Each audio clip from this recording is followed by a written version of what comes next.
सभी आईएएस या Uttar Pradesh, Madhya Pradesh state PCS की तैयारी करने वालों, हमारे इस YouTube channel synergy IAS academy पर सभी लोगों का स्वागत है।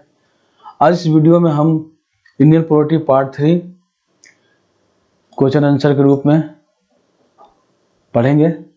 उम्मीद है ये वीडियो बहुत पसंद आएगा, क्योंकि जो क्वेश्चन आंसर फॉर्म में होता है वो सबसे बेस्ट होता है, क्योंकि हमारा पीटी में काम आएगा, ये मेंस में भी काम आएगा और इंटरव्यू में भी काम आएगा। तो आइए बढ़ते हैं, चलते हैं, स्टार्ट करते हैं आज का वीडियो। पहला सवाल लेते हैं, which act for the first time provided for association of Indians with the executive council of the viceroy representation. कौन सा एक्ट था पहला बार जो कि इंडियन लोग को एसोसिएट किया गया था वायसराय के रिप्रेजेंटेशन के एग्जीक्यूटिव काउंसिल में? ये एक्ट था 1909 एक्ट में इसको शामिल किया गया था। दूसरा सवाल बढ़ते हैं, what were the bicameralism, direct elections and DRC introduced for the first time in India and by which act? ये जो है term bicameralism, direct election, DRC first time India में कब शामिल किया गया, कब लागू किया गया, किस एक्ट के तहत लागू किया गया? ये एक्ट इंट्रोड्यूस किया गया था इंडिया में 1919 एक्ट के तहत, 1919 के एक्ट के तहत लागू किया गया था इंडिया में। इस एक्ट के तहत इंडियन लेजिस्लेटिव काउंसिल जो जिसको रिप्लेस किया गया था बायकैमरल लेजिस्लेचर के द्वारा, उसमें एक upper house council of state और एक लोअर हाउस लेजिस्लेटिव काउंसिल लाया गया था। The majority of the members of the both house, ये जितने भी मेंबर दोनों हाउसेस के मेजोरिटी मेंबर्स थे, सभी को डायरेक्ट इलेक्शन के द्वारा चुना गया था। ये एक्ट इलेक्ट करता है, रिलैक्सेशन देता है central control over the provinces. जो प्रोविंस राज्य थे, राज्य उसको सेंट्रल कंट्रोल पर से थोड़ा रिलैक्स देता है, छूट देता है, और इसको क्या करता है, डिमार्केटिंग सेपरेट करता है सेंट्रल और प्रोविंशियल सब्जेक्ट से। सेंट्रल के जो सब्जेक्ट अलग थे और प्रोविंशियल के सब्जेक्ट अलग थे, उसमें छूट देता है। द एक्सट्रक्चर गवर्नमेंट लेकिन वो सेंट्रलाइज था और यूनिटरी था, एक एक करने वाला था पूरे देश को, और सेंट्रलाइज केंद्रीकृत था ये हमारा गवर्नमेंट का स्ट्रक्चर इस कानून के बावजूद भी। He further divided the provincial subject into two parts, transferred and reserved. इसके बाद प्रोविंशियल सब्जेक्ट को दो भाग में बांटा गया, ट्रांसफर और reserved. This dual scheme of governance was known as DRC. इस दो तरह के गवर्नेंस के स्कीम को डीआरसी कहा गया। तीसरा सवाल, which act provided for the establishment of a public service commission? किस एक्ट के तहत पब्लिक सर्विस कमीशन का स्थापना की गई? Government India act 1919 government act के तहत पब्लिक सर्विस कमीशन को स्थापित किया गया। नेक्स्ट सवाल, when A central public service commission was set up? कब सेंट्रल पब्लिक सर्विस कमीशन की स्थापना की गई? ये 1926 में स्थापित किया गया था, सिविल सर्वेंट को रिक्रूट करने के लिए। नेक्स्ट सवाल, which act extended the principle of communal representation by providing separate elected for Sikh, Indians, Christians, Anglo Indian and European? किस एक्ट के तहत में कॉमनल रिप्रेजेंटेशन को एक्सटेंड किया गया था, जिसमें सेपरेट इलेक्टोर्स प्रोवाइड किया गया था सिख के लिए, भारतीय क्रिश्चियन के लिए, एंग्लो इंडियन को, यूरोपियन के लिए?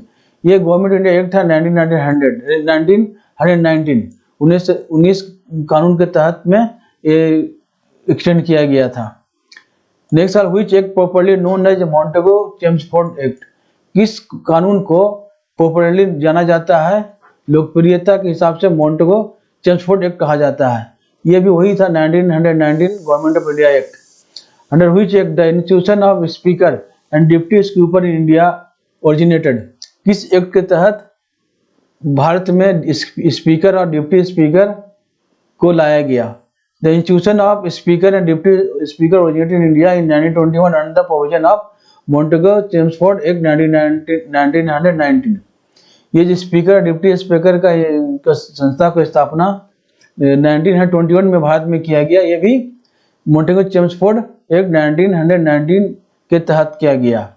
At that time the speaker and deputy speaker were called the president and deputy president respectively and the same nomenclature continued till 1947। उस समय स्पीकर और डिप्टी स्पीकर को प्रेसिडेंट और डिप्टी प्रेसिडेंट भी कहा जाता था, और ये नोमेनक्लेचर ये 1947 तक चलता रहा। नेक्स्ट सवाल की तरफ बढ़ते हैं।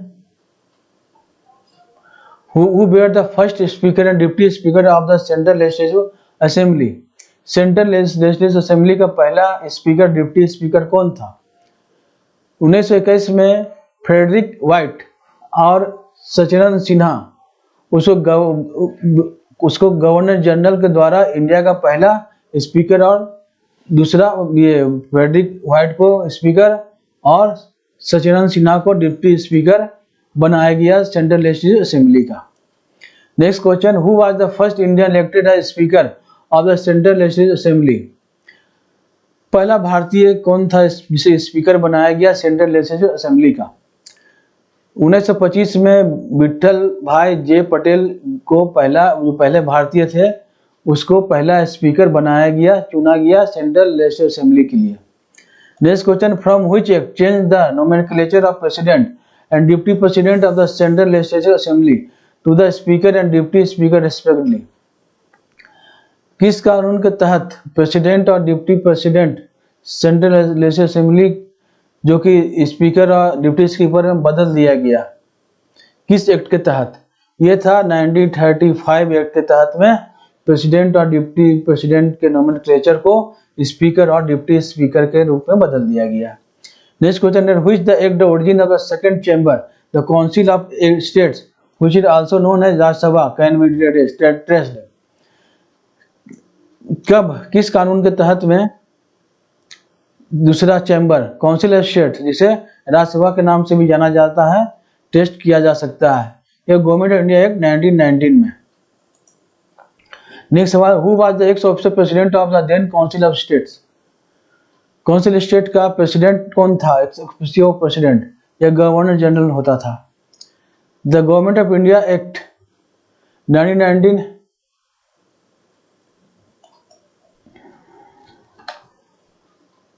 ये इंडिया होगा, यहाँ पे छूट गया है।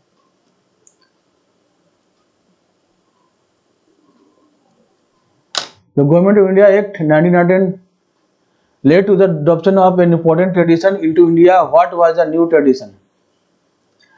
1919 एक्ट के तहत में एक नया ट्रेडिशन परंपरा इंडिया में लाया गया और नया परंपरा क्या था? द परंपरा थी president's address to both houses of parliament by the new tradition. Parliament के दोनों हाउस को प्रेसिडेंट के द्वारा एड्रेस करना, संबोधित करना यह नया ट्रेडिशन था 1990 एक्ट के तहत। In the today context, at which the occasion the President of India can address both houses? आज के कंटेक्स्ट में अगर देखते हैं भारत का राष्ट्रपति किस अवसर पर दोनों हाउस को संबोधित करता है? पहला है the house assemble for the first time, जब पहली बार हाउस असेंबल होता है उस वक्त। व्हेन न्यू गवर्नमेंट इज सोन इन, दूसरी बार जब नई सरकार बनती है, ओथ लेती है, उस वक्त before the budget is presented, budget present करने के पहले। Next question, what was the Rowlatt act? Rowlatt act क्या था? This act allowed the British government to imprison people without due trial. ये एक्ट ब्रिटिश गवर्नमेंट को allow करता था कि किसी भी पीपल को बंदी बना सकती बिना ट्रायल का। Next question, which commission was appointed to inquire into the Jallianwala Bagh incident in Amritsar? Amritsar के जलियांवाला बाग को इंक्वायरी करने के लिए किस कमीशन का क्या नाम था? उसका नाम था Hunter commission. Next question, the government of India act 1935 provided for the threefold enumeration, federal, provincial and concurrent. The present constitution follows the scheme of this act but with the some differences which are? Government act 1935 तीन इनमरेशन को, three-fold इनमरेशन को provide करती है, जैसे federal है, provincial है, concurrent है। तो फेडरल में हो गया सेंट्रल, प्रोविंशियल में हो गया स्टेट, कंकरेंट हो गया सेंट्रल स्टेट, दोनों नियम बना सकती है अपना।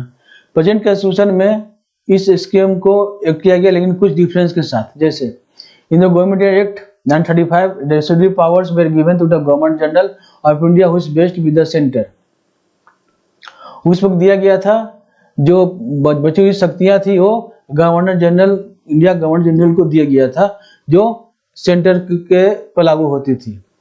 Next, when the federal court of India was established in India, Bharat में federal court of India federal court की स्थापना कब की गई? The federal court of India was a judicial body established in India 1937 under provisions of the Government of India Act 1935 with original appellate and advisory jurisdiction. Federal court of India जो कि judicial body थी, इसको 1937 में स्थापना किया गया भारत में government of India 1935 के प्रोविजन से, जो कि ओरिजिनल था, अप्लाइड था, एडवाइजरी जुडिक्शन था। इट फंक्शन अंडर 1950 1950 तक काम किया। जब सुप्रीम कोर्ट की स्थापना हो गई तब यह बंद हो गई। Next question, which act provide a federal structure for India? किस एक्ट के तहत फेडरल स्ट्रक्चर इंडिया में प्रोवाइड किया गया? गवर्नमेंट एक्ट 1935 से।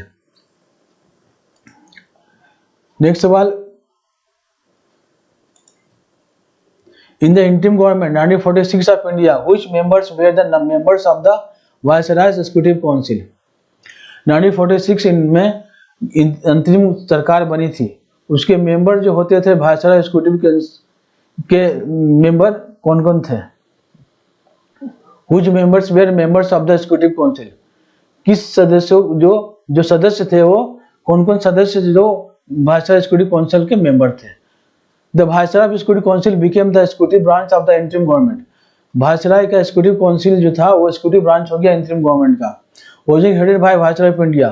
इसका हेड जो था वायसराय ऑफ इंडिया ही था।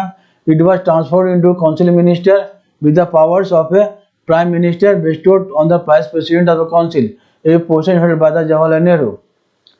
ये बाद में काउंसिल मिनिस्टर में बदल गया और प्राइम मिनिस्टर का पावर आ गया, और जो कि वाइस प्रेसिडेंट जो काउंसिल था उस पर भी ये लागू होता था, जो कि जवाहरलाल नेहरू पोजीशन लिए हुए थे उस वक्त। नेक्स्ट सवाल, who had defence portfolio by the president of council in the interim government 1946? 1946 में अंतरिम सरकार में प्रेसिडेंट ऑफ काउंसिल में डिफेंस पोर्टफोलियो कौन लिए हुए थे? डिफेंस पोर्टफोलियो थे सरदार बलदेव सिंह, जो कि काउंसिल के एक मेंबरशिप थे। नेक्स्ट सवाल, who had health portfolio in interim government? अंतिम सरकार में हेल्थ पोर्टफोलियो किनके पास था? ये गजनफार अली खान के पास था। Who had external affairs and Commonwealth relations in interim government? किनके पास अंतिम सरकार में किनके पास एक्सटर्नल अफेयर्स और कॉमनवेल्थ रिलेशन का पोर्टफोलियो था? एक्सटर्नल अफेयर्स और कॉमन रिलेशन ये पंडित जवाहरलाल नेहरू के पास था, जो कि वाइस प्रेसिडेंट भी थे काउंसिल के। Next question, who had home information broadcasting portfolio in the interim government? अंतरिम सरकार में गृह और सूचना प्रसारण पोर्टफोलियो किनके पास था? ये सरदार वल्लभ भाई पटेल के पास था ये पोर्टफोलियो। अंतिम सवाल, who appointed the last governor general of free India? Free India में गवर्नर जनरल कौन थे? Who appointed the last governor general of India? British crown ही अपॉइंट करती थी गवर्नर जनरल को फ्री इंडिया में ही। फ्री इंडिया में गवर्नर जनरल को अपॉइंट करती थी ब्रिटिश क्राउन ही, ब्रिटिश सरकार ही। 47 के बाद भी आज़ादी के बाद भी ये ब्रिटिश डोमिनियन का ही अधिकार में आता था भारत। ये तभी बना जब कॉन्स्टिट्यूशन एक्ट हुआ, तब ये रिपब्लिक बना।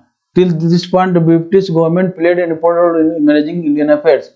तब तक ये ब्रिटिश गवर्नमेंट ही सारी इंडियन अफेयर्स को देखती थी। C Rajagopalachari was appointed the last governor general of free India by the British crown. British crown के द्वारा सी राजगोपालाचारी को last governor general free India में अंतिम गवर्नर जनरल अपॉइंट किया गया था ब्रिटिश क्राउन के द्वारा। तो दोस्तों, आज का वीडियो यहीं पर समाप्त होता है। उम्मीद है पसंद आया होगा। इस सभी सवालों को नोट करें, उसका आंसर को नोट करें, उसकी प्रैक्टिस करें। उम्मीद है ये वीडियो आपको काफ़ी पसंद आया होगा। कमेंट करें और किस तरह का वीडियो चाहते हैं। बहुत बहुत धन्यवाद देखने के लिए। हमारे चैनल को सब्सक्राइब करें, लाइक करें, शेयर करें इस वीडियो को, और बेल बटन दबाएं ताकि मेरा वीडियो आप तक तुरंत पहुंच सके। बहुत बहुत धन्यवाद।